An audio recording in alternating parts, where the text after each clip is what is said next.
End users, here we are again. Wow, a lot has changed since the last episode. Obviously, this is not a regular podcast, or maybe it's not so obvious. It's 6:35 in the morning on Saturday, November 26th, 2022. Every time I tried to prepare to actually record episode 9, I just got bogged down. So I figured I would try the opposite thing, which is I have no notes in front of me, which might just ruin everything. I don't know. A lot's happened. I've changed a lot. My primary computer is now a 12.9-inch iPad Professional, on which I am speaking to you using the very illustrious Ferrite recording studio, which I just got so tired about hearing about that I just bought it, I suspect it's not going to be very good, but that's okay. Oh, you know what? I didn't even look at the mic mode as standard. Maybe I better... Oh, can't change it. That's okay. Well, it's so much of what I've put on this feed has had to do with Twitter, and Mastodon.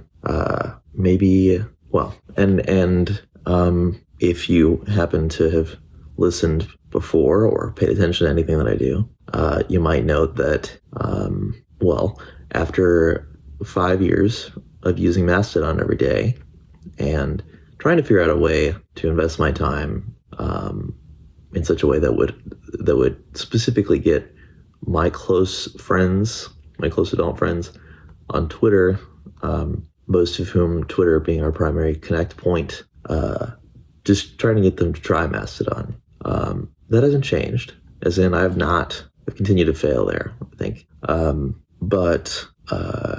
Something significant happened in Twitter's story, far less significant than I think that we culturally have reacted, as we have reacted culturally to it, and that is the Melon Man bought Twitter Incorporated.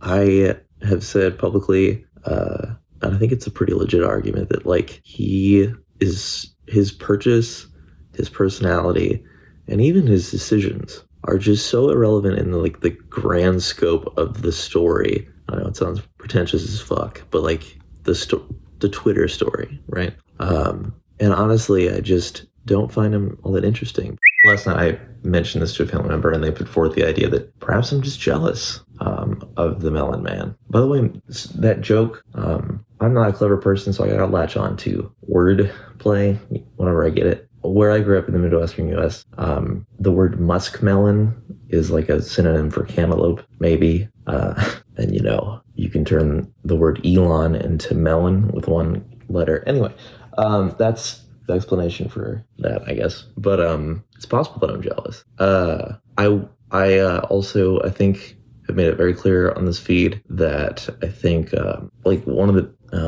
overwhelmingly standout aspects of Twitter for a long time is how many employees they have compared to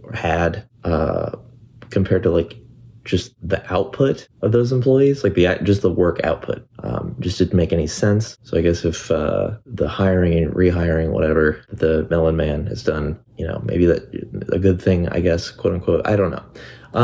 What I'm saying is, I am frustrated by the fact that I have invested so much time failing to articulate to folks that Mastodon is not a compromise. It's not a complicated thing. For one thing, even using the word Mastodon, and I'm about to overcomplicate it now, is sort of silly because Mastodon is more or less just a very Twitter-like front end for a significant and well-established protocol called ActivityPub, which, if I may, I guess simply, as far as I understand it, and as far as my experience with it goes, ActivityPub is all of our dreams, those of us who've been on the social web for a long time, come true, basically. Look into it. ActivityPub.rocks is the explainer site, I think. But I do find it kind of frustrating that after all that time, I didn't seem to be able to present this idea. And I literally just try this free thing. Enter your email, pick a username, technically pick an instance, but set a password, try it. Maybe set up cross-posting. It is frustrating that 5 years of that versus one idiot, it took the one idiot to do it. But I've been trying to write this post, which is honestly along the lines of what I've already written about Mastodon, in that it's literally just counter arguments to all the primary things that tech journalists, now that they're using it, have used it for a week, seem to feel the need to articulate about it. I really, I don't know if I'm ever going to finish that because I just can't write anymore. But while I'm doing this is important and significant, right? But frankly, like, something I came, maybe a little insight I came across yesterday. If you've used Twitter for any length of time, right now, you already have the skills that you need to use Mastodon. Full stop. You know what, though? Let me focus on the positive covers that I've read. I think there's two items that come to mind without notes. Joanna Stern, who I think, is just my favorite tech writer. She just is. Yeah, but senior technology columnist for the Wall Street Journal, Verge founder, managed to do that thing that she does where she wrote a thing here's the experience of being on Mastodon for a sec, qualified it with all the necessary notes about how little experience she'd had, managed to be skeptical of it. I think uniquely out of everything that I've seen in it, Mastodon is just all of a sudden a subject, which is bizarre to experience, and got one or two things wrong, but that's it. And then the other day I was at my girlfriend's elementary school in the bathroom with the toilet computer, my iPad Professional, being very professional. And I got a notification from Twitch, which it's ridiculous that I keep the app. Okay, it's just ridiculous.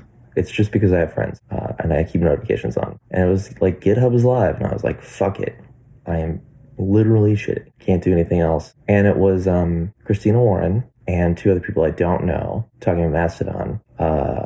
I think their original thing was talking about hosting a Mastodon server, and yeah, they went pretty quickly into which is, well, that instinct, you're gonna be for this period where maybe I should have begun this Mastodon ActivityPub and PixelFed and PeerTube, because of this whole thing, are experiencing exponentially greater infrastructure load. And when I mean really exponentially, thousands of times more than they have in their whole history.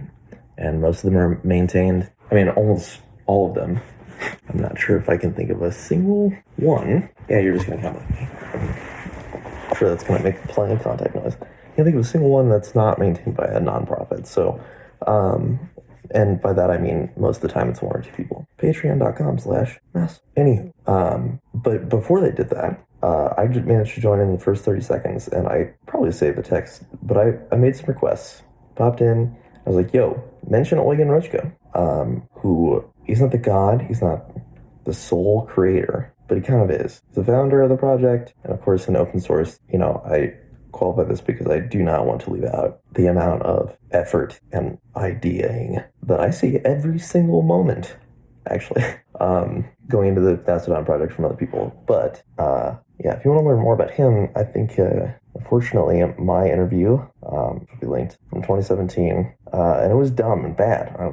It's not a good interview, but I still managed to actually be the only one that I've seen yet of him that acknowledges or respects the subject and his participation in it in a necessary way, even. Anyway, so I was like, please mention Eugen. They did.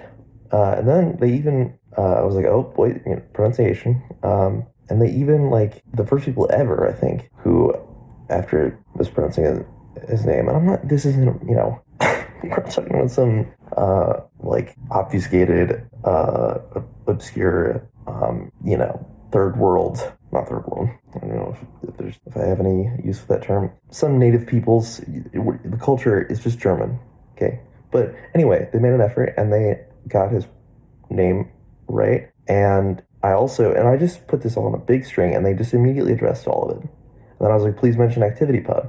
Not only did they mention it, they explained it. I don't know. I feel like I understood for just those few minutes that I was in that stream, or maybe accepted, made peace with the title, developer, advocate. But then I remember how much all of them make. Anyway, that was great. That was a great experience. But maybe I should actually, instead of just rambling on, those were my two positive things: Joanna's story and that GitHub stream. I'll try to link them both, obviously. But I just dropped another bookmark. Maybe I should try to drill down on the core things that I want to communicate. Still with me, I guess.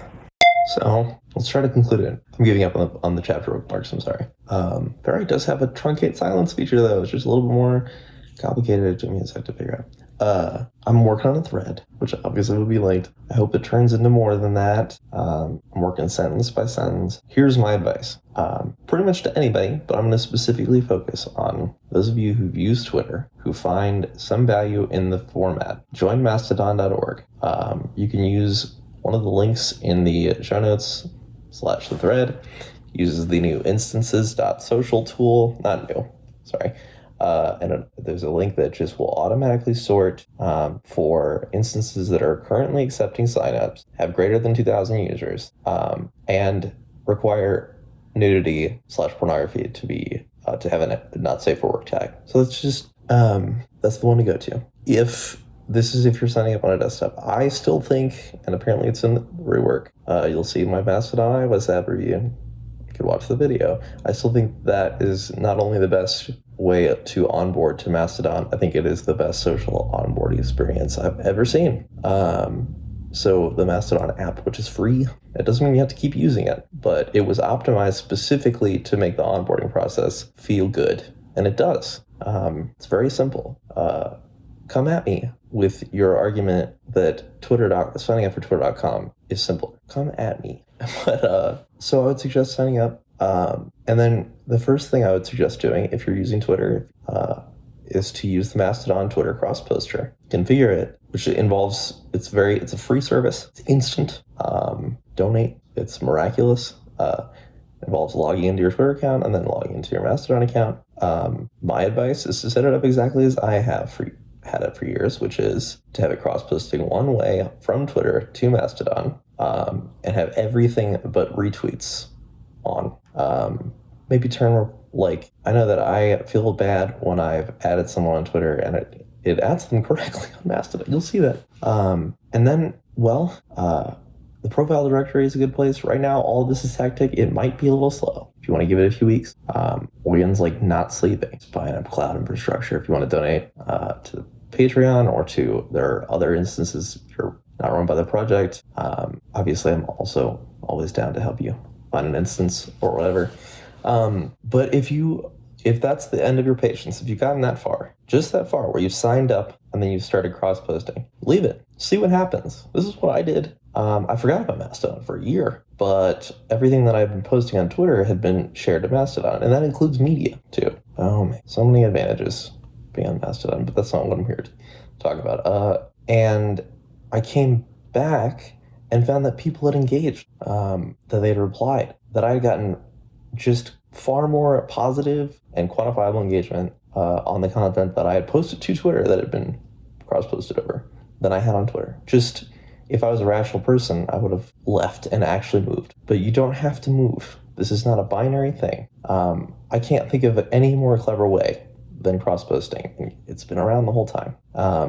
Now, there are some servers or instances that don't allow cross-posting. I probably should have appended that.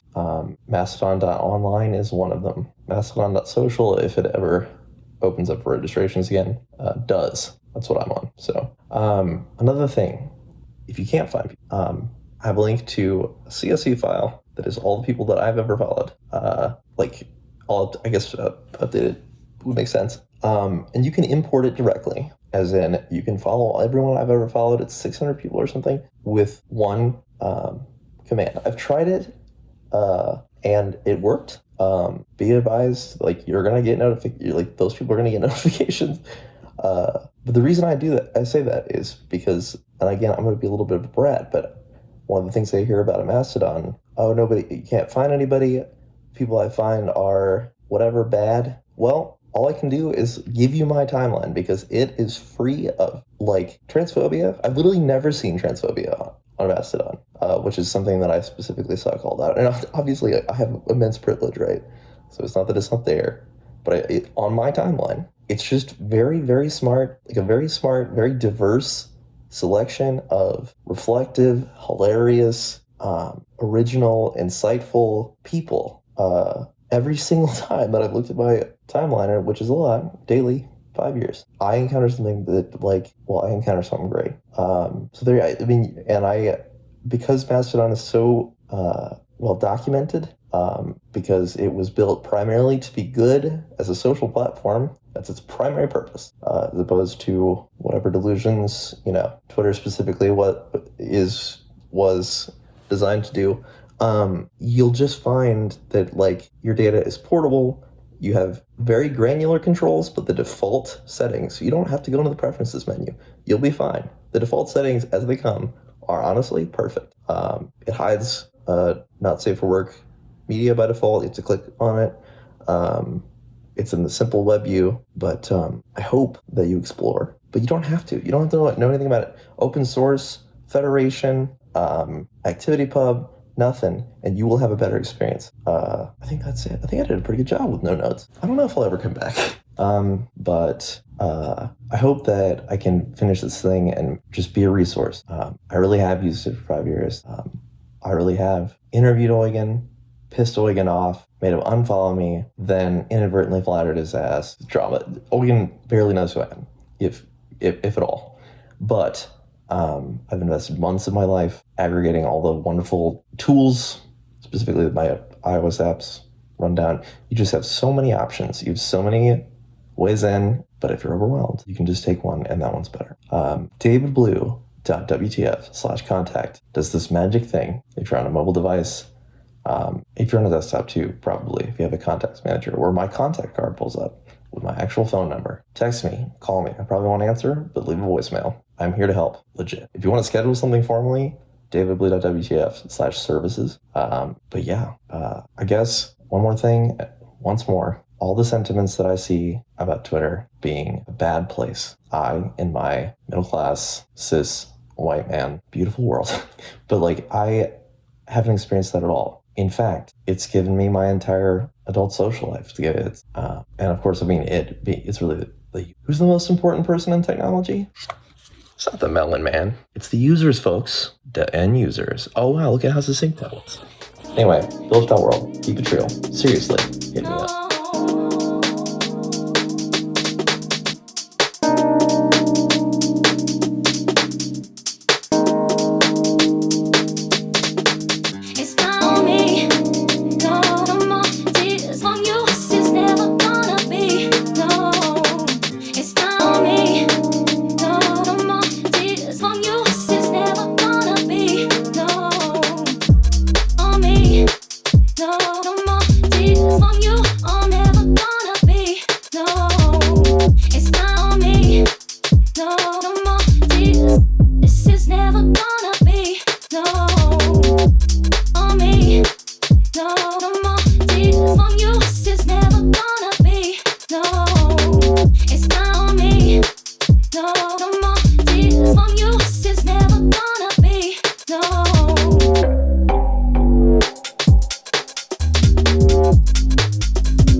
No.